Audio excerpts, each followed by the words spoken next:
With the Acolyte finally over, new ratings have been released for the Acolyte, and it looks like a giant mess.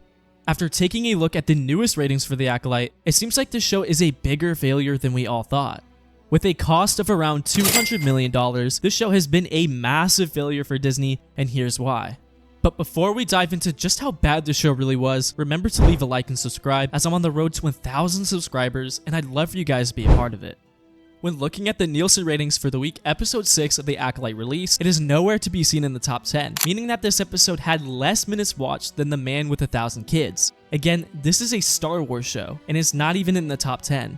And what's funny about this is that the previous episodes had less minutes watched, as they were lower than 319 and 298, according to this article.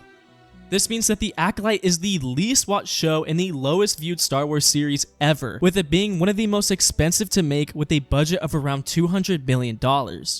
Just to give you guys an idea of just how bad this is for Star Wars and Disney, just take a look at the comparisons for other Star Wars shows on Disney+. Ahsoka's episode 6 scored 570, which is quite low. Andor went up from 365 to 405, still bad. The Mandalorian Season 2 had 994, Mando Season 3 had about 1,031, Boba Fett had 580, and finally, Obi-Wan had about 860.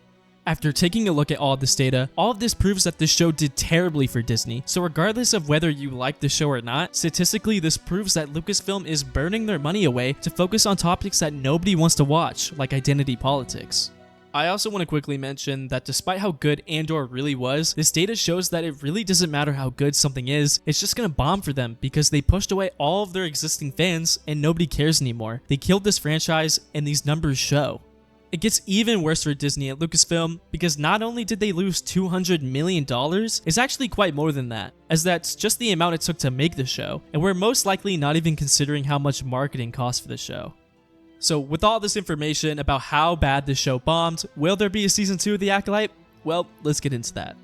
The Acolyte Season 2 is most likely not going to happen because of how low the show's ratings are, and when looking at a show like Ahsoka, whose ratings were also not that great, but still managed to double The Acolyte's, it's still getting a Season 2.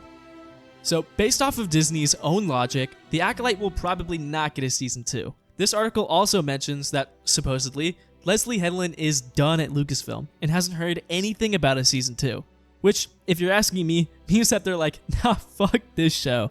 I really want to know what you guys think about this because I don't really think that this is a surprise for anyone at all, and it's still weird to me that people still defend this show even though there is literal statistical evidence that proves that the show bombed for them. Like, what else do us fans need to show in order to prove to people that Disney killed this franchise? Anyways, as of right now, it doesn't seem like the show is going to get a Season 2, and after taking a look at this article, I can't help but laugh because we all knew that this was going to happen from the start. Oh well, at least Marvel's trying to make a comeback, and if you guys want to see just how they're doing that, then take a look at this video here. But with that being said, that's pretty much it for me. See ya.